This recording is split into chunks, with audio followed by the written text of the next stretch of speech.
Intervenir hoy los trabajadores desde los sindicatos, desde la experiencia del clasismo, así que... Sí, efectivamente, para discutir los sindicatos, el clasismo, la solidaridad, Fuente Alba es un símbolo muy importante. Obviamente para la docencia no hace falta ni aclararlo, pero nos parece para el conjunto de los trabajadores. Para ir introduciéndonos en esta relación, queremos decir que Fuente Alba expresa una experiencia de clasismo profundo que fue la de los trabajadores de la construcción de Neuquén en la década del 80, trabajadores que hicieron que en ese momento el segundo plantel más grande del país, o sea, una provincia de poca población. La UOCRA en Neuquén tenía 14.000 trabajadores, porque en ese momento se desarrollaban obras muy grandes como la hidroeléctrica Piedra del Águila.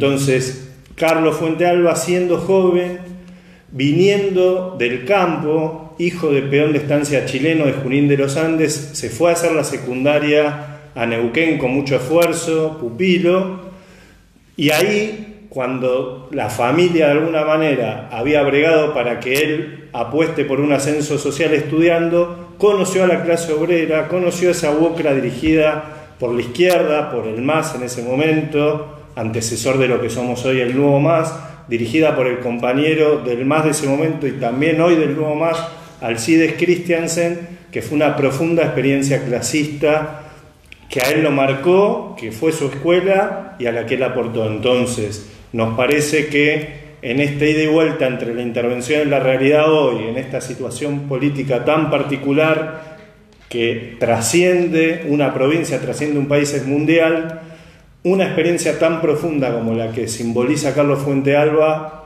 y sus enseñanzas puede aportar, ayudar a clarificar a la intervención para lo que nosotros estamos llamando la cuarentena solidaria. Claro, que un poco ahí lo que decíamos al principio, ¿no? Hoy este debate de qué tipo de cuarentena, o más en general, es decir, ya estamos superando el mes de cuarentena en el país, y un poco lo que nosotros habíamos abordado en el vivo anterior es, de alguna forma, que la cuarentena, si bien como medida sanitaria muestra con el correr de los días una efectividad para contener lo que es, digamos, lo que ahora todos llamamos el achatamiento de la curva de contagios, es decir, que es una medida que en el marco que es para contener el desborde de los ya desbordados incluso de antes el sistema de salud, la cuarentena aparece como una medida sanitaria, incluso a conciencia de muchos trabajadores y la mayoría de la sociedad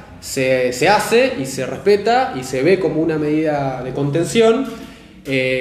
Planteábamos que sin medidas de conjunto, es decir, sin un programa que además de la cuarentena tenga medidas para que esa medida sea para el conjunto de los trabajadores, como hablábamos en su momento, la posibilidad de las licencias al 100% del salario para, digamos, aquellos sectores de trabajadores que no son esenciales, las condiciones de salubridad para los que sí lo son, y al mismo tiempo con un programa que permita un salario universal para los trabajadores que están o desocupados o en una situación de informalidad. Que todo eso lleva a tomar medidas de conjunto, es decir, medidas anticapitalistas, un programa que afecte las ganancias de los grandes empresarios y los multimillonarios, para poder tener una cuarentena como una medida global hacia el conjunto de la sociedad. Hoy vemos que esa cuarentena, sigue mostrando límites más allá de la cuarentena en sí misma, por ejemplo, con la presión de sectores empresarios, la presión de sectores de la economía que dicen mover al país, pero en realidad son los que a costa de la explotación lo hacen, para levantarla o para flexibilizarla, e incluso para forzar eso, es decir, para que los trabajadores tengan que ir a trabajar en cualquier condición, o cuando los trabajadores reclaman incluso contra el cierre de su puesto de trabajo, incluso como vimos en el caso del frigorífico Penta, son reprimidos. Es decir, directamente, como si no estuviéramos en cuarentena, la policía bonaerense va y los reprime, el ejército incluso se busca desplegar en los barrios con todas las consecuencias que tiene. Es decir, que es una cuarentena que tiene límites por no aplicar un programa anticapitalista para que sea de conjunto, y al mismo tiempo tiene un carácter represivo, es decir, con un carácter contra la organización de los trabajadores, contra la lucha, incluso de amedrentamiento entre los barrios. Efectivamente, por los propios límites de que la cuarentena no avance con medidas que afecten a los capitalistas, los trabajadores se quedan en su casa sin un mango en el bolsillo en muchos casos, o con descuentos salariales del 50%. Bueno, en el caso de la experiencia de Fuente Alba, en un gremio como la UCRA, muy tempranamente aprendieron que no solo hay represión estatal, sino que los trabajadores, cuando se organizan por sus derechos, también sufren la violencia de parte de la burocracia sindical. En la región, en el Alto Valle, muy tempranamente eso tuvo una experiencia que fue el asesinato de un activista ligado al MAS, ligado a la lista naranja, que se llamaba Pollo Flores, que fue rematado por un matón de la burocracia a la plena luz del día en la calle, que también fue una bandera para esa UCRA, que llevaba su nombre, Pollo Flores. Entonces, en realidad, la experiencia de esa UCRA y de Fuente Alba con el tema antirrepresivo, con el tema de cuidarse, tenía dos partes, digamos. Una, si se quiere, tomar medidas de seguridad, y Carlos, aún siendo joven, era una persona muy seria, además de tener un buen físico y muy confiable como para tomar esa tarea. Pero la otra es una cuestión clasista. ¿Qué quiere decir? Esa UCRA era desfinanciada por la UCRA central de Gerardo Martínez, porque la plata que se le descontaba a los trabajadores no volvía a la seccional. Entonces, ¿qué hacía esa UCRA y qué hacía Carlos Fuente Alba? Iba a las obras a pedir un aporte voluntario de los trabajadores. Ese aporte voluntario era quincenalmente un balance. Si esa UCRA no respondía a los trabajadores, se hubiese caído el aporte, pero la realidad es que, como sí era un gremio de los trabajadores, se financiaba. Y la relación entre organización, solidaridad y lucha mostró que contradictoriamente esa UCRA no pudo ser reprimida. O sea, la burocracia no encontró flancos por donde matar activistas, como había hecho con el caso del Pollo Flores, ni tampoco la propia patronal y su fuerza represiva. Por poner un ejemplo, hubo un día que sí el gobierno neuquino tomó la definición de salir al cruce de una marcha de la UCRA y se le plantó frente a frente tratando de cerrarle el paso, con la infantería, con los perros de la policía en primera línea. Cuentan los compañeros que hubo un momento de gran tensión, que estaba trabada la situación y que de alguna manera definía en ese instante la relación de fuerzas. Bueno, esos trabajadores que marchaban encolumnados obra por obra, con sus dirigentes a la cabeza, en un momento y en plena muestra de decisión política del gobierno y la policía de que no iban a pasar, entre sus columnas tenían algunos perritos callejeros que los adoptaban en la obra, atados algunos con cinturones, con lo que tenían a mano. Y en medio de esa tensión, en silencio, un obrero, con el típico humor de los trabajadores, dice: bueno, a esto soltémosle al pichu. Los obreros entran a reír, se sueltan, y con esa confianza, con esa camaradería, con esa cosa que parece una pavada, una anécdota, pero es muy profunda de cómo se generan los lazos de solidaridad de vuelta, de lo que estamos hablando hoy de cara a la pandemia, y del clasismo, empezaron a avanzar, y la policía, con sus perros, se abrió, y esa UCRA, que en realidad era los trabajadores de la construcción, discutiendo, siendo solidarios con su cotidianeidad, logró avanzar. Claro. No, bueno, y eso, por eso, esto que nosotros venimos diciendo, lo de el ejemplo de Fuente Alba, más allá de que, bueno, justamente Fuente Alba para nosotros, para la docencia luchadora, incluso para los militantes y movimiento popular, es una figura de lucha, porque es un compañero caído en la lucha, pero también porque su tradición es esto, ¿no? Es la lucha de los trabajadores, es incluso aprender con la propia lucha tanto de la UCRA, por donde arrancó él, pero incluso con esta lógica de que un sindicato también es un espacio de organización de la solidaridad, de tender lazos entre los trabajadores. Así que un poco la idea es que todo el tiempo tratemos de hacer eso, ¿no? Atravesar toda la charla con esos ejemplos, porque son ejemplos vivos de lo que nosotros queremos también traer hoy al debate, ¿no?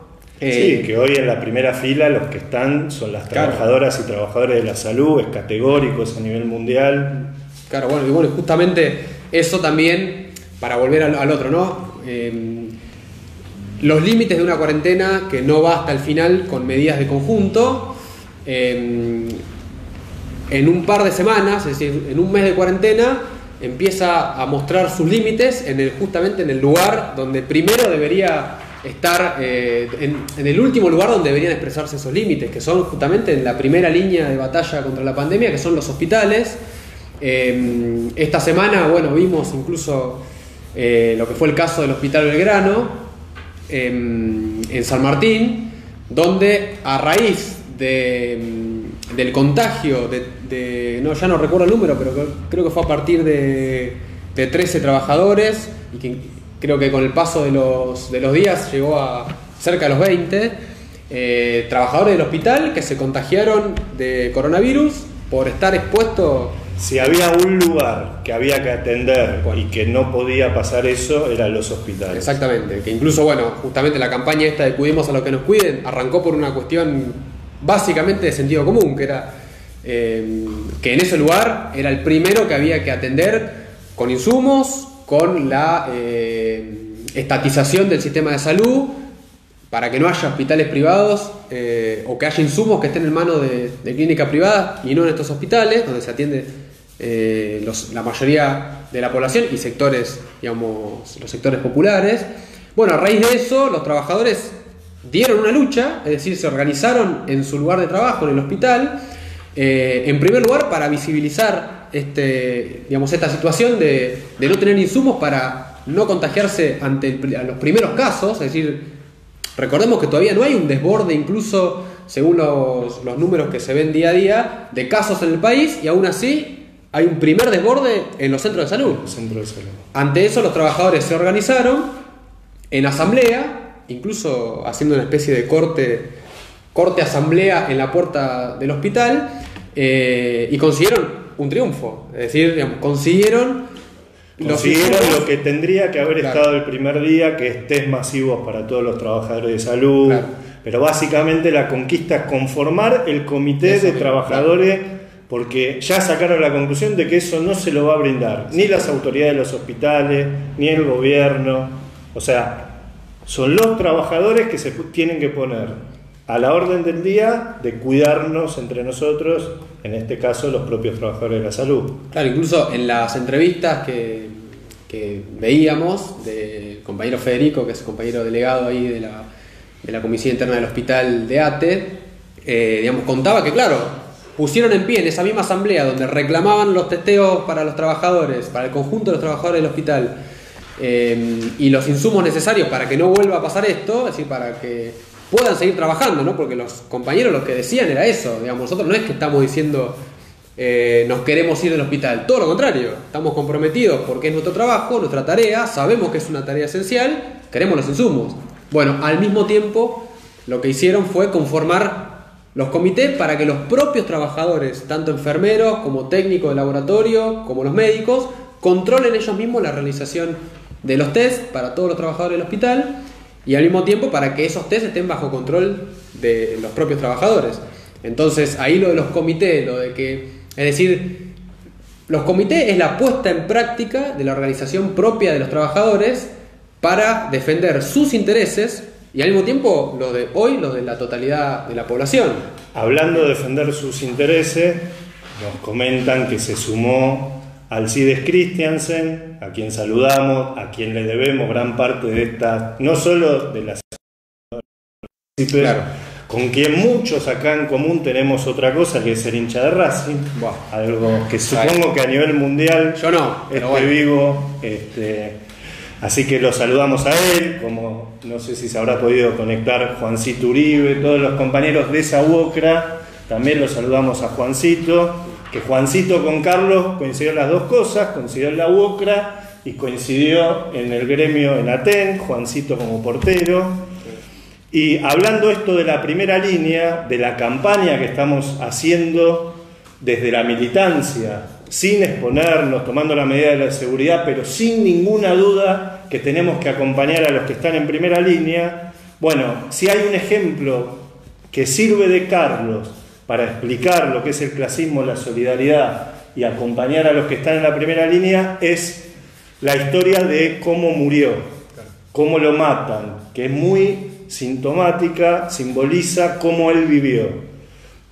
Alcides con Carlos discutían que la medida que se tomó ese 4 de abril del año 2007, que era hacer un corte en Arroyito, que es a varios kilómetros del centro neuquino, en donde se desdobla la ruta para ir para Bariloche o para Zapala, que estaban completamente aislados del resto de los trabajadores. Por ejemplo, en Neuquén es muy común cortar un puente, sí, pero el puente que divide a Chipoleti de Neuquén y que es en pleno centro. Entonces, si vos eventualmente el gobierno decide reprimirte, tenés la posibilidad de que te apoye el resto de la sociedad. Entonces, Carlos estaba en contra de la decisión que había tomado Aten, que irresponsablemente no discutió con las trabajadoras y trabajadores que el gobierno de Sovich iba a reprimir, porque el gobierno de Sovich, ese 2007, Sovich se estaba presentando como candidato a presidente por la derecha, acompañado por Macri. Después terminó deteniendo de candidato a vicepresidente al inefable Jorge Asís, que hoy algunos se lo toman en joda por su papel de bufón televisivo, pero que siempre usó ese tipo de sarcasmo al servicio de la derecha. Bueno, Carlos estaba en contra de ese corte, lo discutió con Alcides. Acá hay otro rasgo de Carlos, que es que aunque él tenía mucho respeto por Alcides y por todos los compañeros, y era orgánico, tenía posición propia, porque Alcides le discutió diciendo: Carlos, no tenés por qué exponerte cuando ahí no hubo verdadera democracia obrera en la decisión. ¿Por qué verdadera democracia obrera? Eso se votó en asamblea, pero no fue el debate claro, no se le dijo la verdad a la gente. Entonces, pero Carlos tomó la decisión, aún en ese debate con Alcides, porque él aprendió a estar en la primera línea con esos trabajadores de la UOCRA, en el 95 con la lucha de los desocupados que tomaron la Casa de Gobierno, por la cual Alcides terminó preso. Alcides también le recomendaba a Carlos no exponerse esa vez. Alcides también había estado en contra de la toma de gobernación y también se puso, o sea, ya había hablado en sentido contrario con su ejemplo. Y Carlos, así como, o sea, se quedó hasta el final. Después se supo que se bajó varias veces de los autos y le cedía su lugar a compañeras y compañeros que estaban afectados por la represión. De hecho, cantar último justamente por la forma física en la que muere, digamos, ¿no? Que es que Poblete, el policía que sí está preso por la lucha, Noa Sisovich, dispara un gas lacrimógeno, no de manera bombeada, sino como un misil que traspasa el vidrio de la parte de atrás del auto y mata a Carlos. También está Damián y Lucas de la Regional Neuquén, nos pone muy contentos, son los compañeros que están en el territorio, la experiencia de llevando la bandera de Carlos. Claro, de la agrupación docente también Carlos Fuentealba, que es la agrupación de la cual participamos, la lista gris. Y bueno, justamente esto, o sea, siempre revivir el relato de cómo vivió, pero también cómo murió Carlos, no deja de ser incluso también un aprendizaje, eso de la solidaridad con su clase, ¿no? Incluso ante los debates, las discusiones y las decisiones, con todos estos debates que vos planteabas en la asamblea. Al mismo tiempo, un poco es lo que nosotros venimos diciendo con esto, ¿no? Con las campañas de la solidaridad, de tender una mano desde los trabajadores hacia, por ejemplo, los que están hoy en la primera línea, como son los trabajadores de la salud. Es lo que hizo Carlos y de hecho por cómo murió. Hablando de solidaridad, también está escuchándonos Perla, una compañera de Ensenada, sí, de Punta Lara, precisamente dice que le encanta que estemos discutiendo en cuarentena. Sigamos bueno, Perla podría estar bien guardada, supongo que lo está y se está cuidando, pero eso no le impide juntar y donarnos materiales para que estemos cuidando a los que cuidan. O sea, Perla también tiene mucha tradición, es una militante que viene de los 70, solidaria, clasista, y nos pone muy contento que nos acompañe. Claro, bueno, eso hablando justo, lo nombraste, el clasismo, ¿no? Porque esto que vemos en la figura de Fuentealba como un trabajador que aprendió en la UOCRA, pero incluso después, más de grande, se volcó al gremio docente, es decir, como docente, pero a la lucha docente también, es decir, muestra un poco que el clasismo, entre otras cosas, hoy es una discusión que el clasismo tiene que ser la herramienta con la cual los trabajadores intervengamos en esta situación, porque es esto que venimos diciendo, ¿no?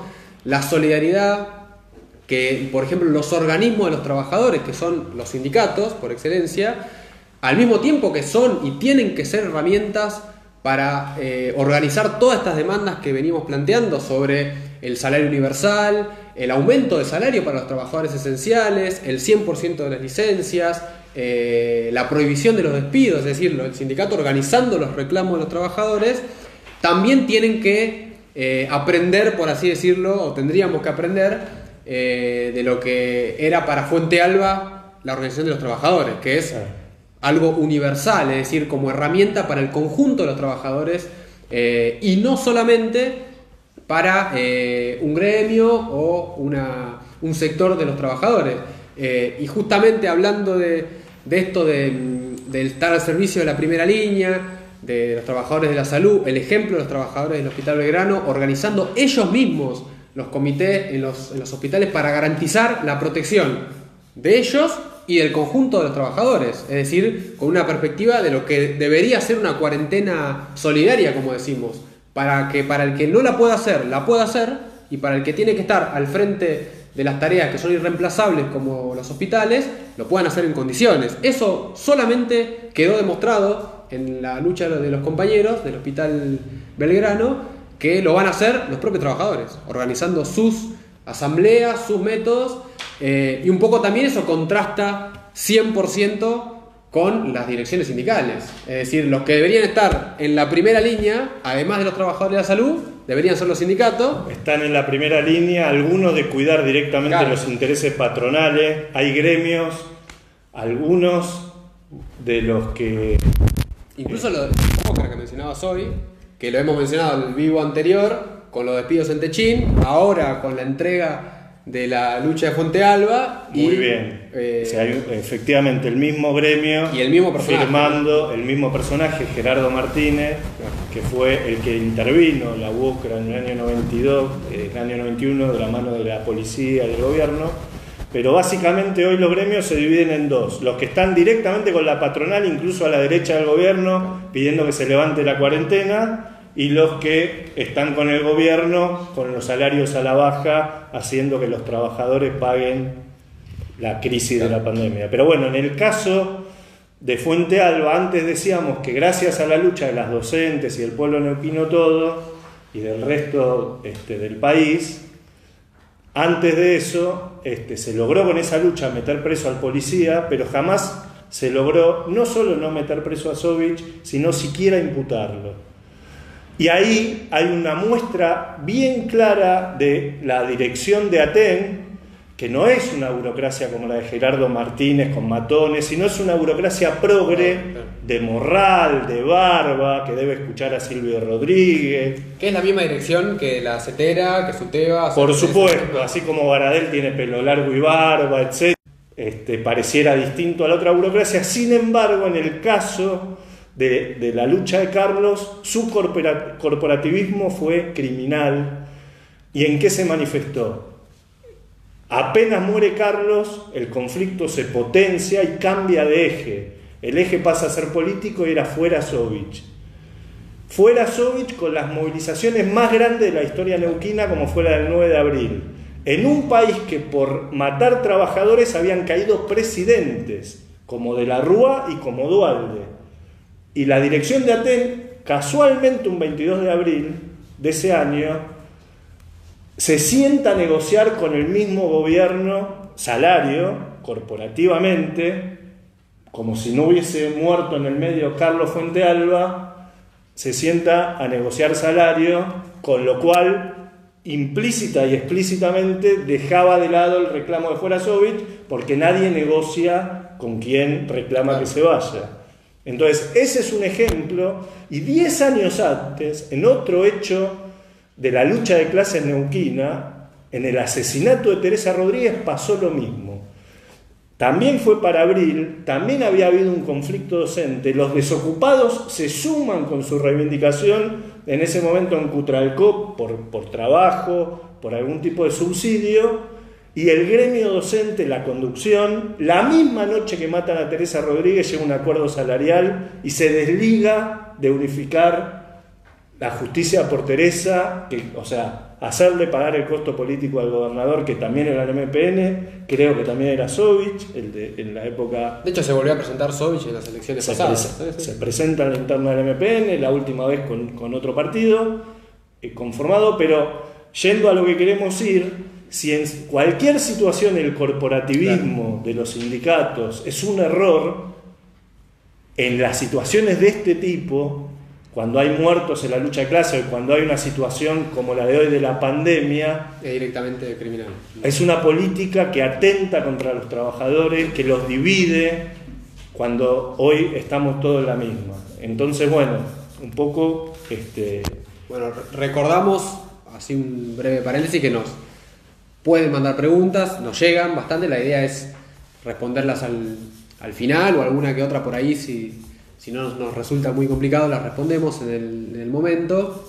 Recuerdo que estamos en vivo por Instagram, también es Nuevo Más LP, @NuevoMásLP, y también el Facebook, que es Nuevo Más La Plata Berizo Ensenada. Y eso que bueno, ese es el ejemplo, ¿no?, extremo, pero es una consecuencia concreta y material de esto que decimos, un abordaje corporativo ilimitado y ultra sindical de una herramienta que son los trabajadores, como los sindicatos, que también se expresa hoy con incluso... Perdón, ahí nos muestran que un docente, Francisco, pone en el mismo sentido. Bueno, exactamente. En su momento también fue una discusión, sí, claro, con el asesinato directamente de los compañeros Sandra y Rubén de Moreno. La discusión era que, bueno, que no había que plantear fuera Vidal, es decir, cuando la responsable política de que hayan muerto esos compañeros mediante el ajuste, la desinversión en las escuelas, el estado de las escuelas, era la gobernadora. Es la misma discusión, ¿no? Es decir, los sindicatos nos encargamos solamente de lo sindical, lo gremial, incluso de nuestro propio distrito. Gremio. Parecía que era un conflicto de Moreno, exactamente. No que era una cosa de toda la provincia. Exactamente. De hecho, hubo paros solamente convocados en el distrito de Moreno, cuando la demanda y el reclamo y el estado de las escuelas era igual en toda la provincia. Es decir, el corporativismo como un freno para organizar la lucha de los trabajadores, y en esta situación, hoy también, es decir, los sindicatos, lo vimos en el ejemplo que lo mencionábamos en las ediciones anteriores, con lo que pasó con los jubilados en el cobro de los bancos. Es decir, cuando Palazzo decía, mis afiliados están en cuarentena y los jubilados, bueno, problema de los jubilados. En primer lugar los bancos, claro, obviamente, obvio, ¿no? En segundo lugar el gobierno, que claro, no presionó a los bancos que no le pagan a los jubilados para que sí lo hagan con algún tipo de clearing. Claro. O sea, empezar a universalizar los criterios, y en esa cadena la burocracia sindical, claro, bancaria, que representa nada más que los intereses de los bancarios. Por más que en esa cola hayan jubilados bancarios, claro, posiblemente, sí, exponiéndose.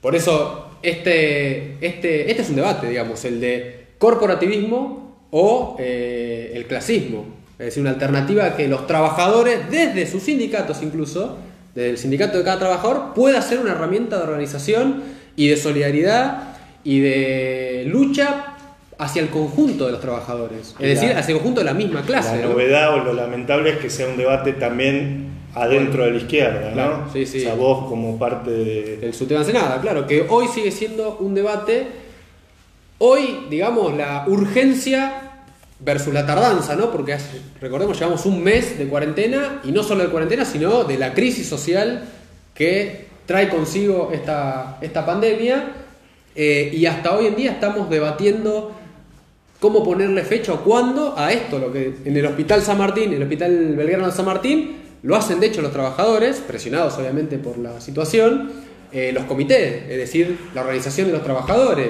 que el sindicato convoque, por ejemplo, a esto, a organizar la solidaridad, en primer lugar, con los padres de nuestros alumnos, las familias que hoy tienen hambre, es decir, y además son familias de trabajadores que muchos fueron despedidos o digamos, han sufrido rebajas salariales, y además así incluso poder organizar desde las escuelas el reclamo contra la falta de cobro de en la provincia. 7.800 docentes están sin cobrar, porque además de que se suspendieron las clases como una medida obviamente que había que tomar, también se suspendieron los actos públicos, y hay compañeros y compañeras que no están pudiendo cobrar porque no están, o se quedaron con pocas horas o las perdieron.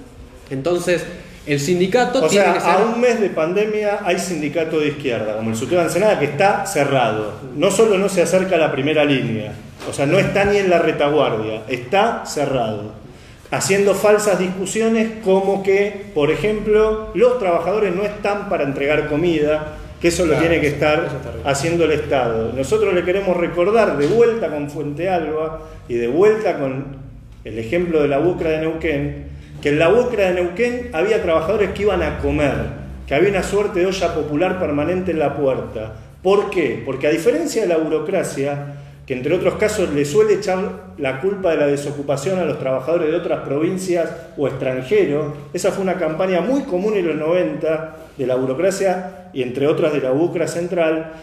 A Neuquén, como había trabajo, llegaban trabajadores de otras provincias y de otros países, y en la UCRA tenían un plato de comida, no importa si no fueran argentinos, no importa si no fueran afiliados de la UCRA, eran compañeros.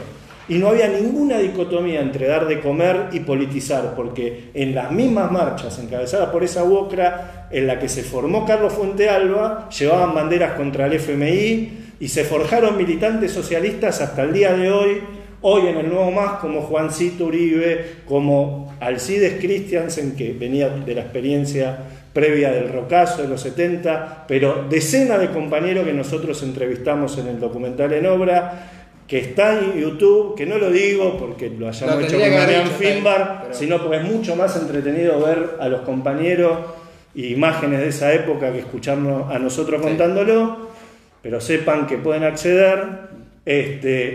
Y eso, o sea, ahí no había ninguna dicotomía entre luchar, incluso ese sindicato como modelo de socialismo, un sindicato que cuando luchaba por sus reivindicaciones, como fue la histórica caminata desde Piedra del Águila hasta el centro de Neuquén, invitaba a los vecinos y a los trabajadores a sumarse a su marcha con sus reclamos, o sea, que tendía a organizar alrededor suyo a todos los trabajadores.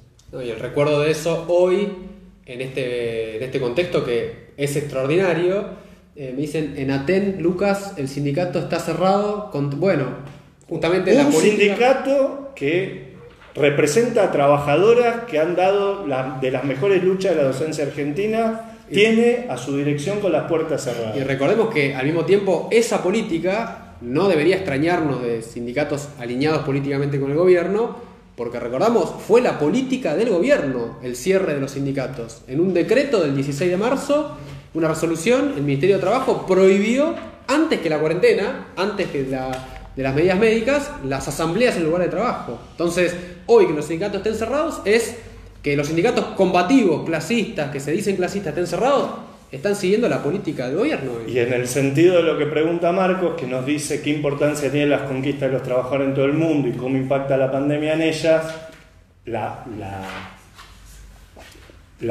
cuarentena capitalista y represiva, que es en el mejor de los casos lo más a la izquierda que pueden hacer los gobiernos, porque también están los negacionistas que están a la derecha, inevitablemente llevan a pérdida de conquista, por ende, necesariamente la solidaridad y la defensa de derechos va de la mano. Exactamente, son medidas que son necesarias tomar. Entonces, hoy, queremos como para quizá ir a responder algunas preguntas, la idea de abordar hoy específicamente, un poco más específicamente, el rol de los sindicatos, el rol de los trabajadores, trayendo la memoria y la tradición de la cual también nos reivindicamos nosotros, socialista, revolucionaria, de la clase obrera, que también seguía el compañero Carlos Fuentealba y demostró incluso durante su vida y también en la forma en la que murió, luchando. Hoy traer eso al debate en este contexto, que es una situación obviamente extraordinaria en todo el mundo, es decir, es prácticamente Vox Populi la discusión de que vamos a un mundo diferente, donde se están empezando a rediscutir elementos, digamos, globales, por ejemplo, la economía capitalista o una economía planificada de los trabajadores, el rol de la lógica mercantil de la salud versus una lógica pública planificada en función de las necesidades de las mayorías, vuelve a poner sobre la mesa la necesidad de la organización, la necesidad de la politización, la necesidad de relanzar las discusiones estratégicas entre los trabajadores, entre los jóvenes, entre el movimiento de mujeres, que es la pelea por una sociedad socialista contra las medidas del capitalismo, y eso creo que Carlos Fuentealba también lo representaba, ¿no? La pandemia, en la cual, por ejemplo, en Salta, provincia pobre, si las hay, se dan el gusto de descontar salarios, que también nos apuntan, a los docentes por paro, o sea, en una situación como hoy, que vamos a una crisis sanitaria y económica tan profunda, lo que empezamos a ver en ejemplos como el Belgrano, en los trabajadores de Penta, es lo típico de las crisis, lo que de alguna manera reflejaba la experiencia de la UCRA Neuquén, en ese momento particularmente, es que en las épocas de crisis la cosa se polariza, pero los procesos no son como los que vemos habitualmente, en donde la vanguardia insta a la gente a luchar y a veces se suma o no, pero el sujeto es la vanguardia, o son los políticos, o son las instituciones. En situaciones de este tipo emergen las masas. Por ejemplo, a su pequeña escala, el Hospital Belgrano, ustedes habrán visto que en el corte estaban las trabajadoras de limpieza. Que eran las que más estaban completamente activas, o... Por ejemplo, lo más cercano de una crisis en el 2001 fueron las fábricas recuperadas y los desocupados, que las fábricas recuperadas eran las fábricas con menos calificación, estaban más deterioradas. O sea, van a emerger las masas. Y volviendo a lo de Fuentealba, esa UOCRA lo que mostró es cómo dirigir un gremio con los trabajadores, con hasta el último trabajador, escuchándolo, tomando la medida, no la que sea más de izquierda, pero la hagan dos, sino la que haga todo el mundo y vaya generando confianza en sus propias fuerzas, en que lo que se debate se hace balance, politizando. Y también algo típico de estas situaciones es que la gente que se forjó en ese momento también se tiene que politizar. Y en el caso de Fuentealba fue así. Fuentealba fue solidario y clasista, aun cuando estuvo sin partido, después de la ruptura del viejo MAS. Pero ya en su época docente se había reacercado a lo que empezaba a ser el nuevo MAS por la vía de su contacto con Alcides, con Juancito, y esa tiene que ser una conclusión, que todo el mundo, o sea, estar abierto a una militancia más profunda, más de masas, en el que muchas veces las masas van a estar por delante, incluso de las organizaciones de vanguardia, a diferencia de los tiempos normales, y la tarea es ponerse a tono con las masas para ganarse el derecho de hablarle y para plantearle una salida de conjunto socialista. Y en eso también Carlos, todos sus compañeras, incluso de escuela, decían que él estaba muy orgulloso leyendo la revista Socialismo Barbarie, que no solo le interesaba lo corporativo y específico, sino que leía política internacional. En ese sentido también, para hoy, para cuidar a los que nos cuidan, para intervenir en esta crisis sanitaria y social, está este ejemplo de Fuentealba. Bueno, así que ya le vamos dando cierre, no sé cuánto duró esta vez. Agradecemos nuevamente a todos los y todas las que se conectaron, también a los que mandaron preguntas, comentarios, las que pudimos leer así sobre la marcha. Enriquece mucho el debate, digamos, insistimos que es, como decía Perla, seguimos debatiendo y seguimos dando pelea desde ahora, desde estos lugares, en este marco. Así que recordamos, vamos a continuar con la campaña solidaria hacia cuidar a los que nos cuidan, hacia los hospitales. Seguimos recibiendo donaciones, seguimos recibiendo materiales o insumos de limpieza para los hospitales, que pueden enviarlos, además del teléfono que habíamos puesto en un pequeño afiche, también a través de nuestras redes, tanto el Instagram, arroba Nuevo Más LP, o el Facebook Nuevo Más La Plata Berizo Ensenada, para todos los que quieran ser parte de esta campaña, ya sea con una donación para los hospitales, o si no incluso para sumarse directamente a hacerla prácticamente. Así que la próxima va a haber otra edición de este ciclo Los Trabajadores Frente a la Pandemia, ya abordando directamente la pelea de los trabajadores de la salud con la compañera Laura Granillo, y por ahí vuelve el Tano. Seguramente vuelve. Seguramente sí. Eric Simonetti. Así que por ahora dejamos por acá. Gracias otra vez a los que se conectaron. Gracias. Muchas gracias.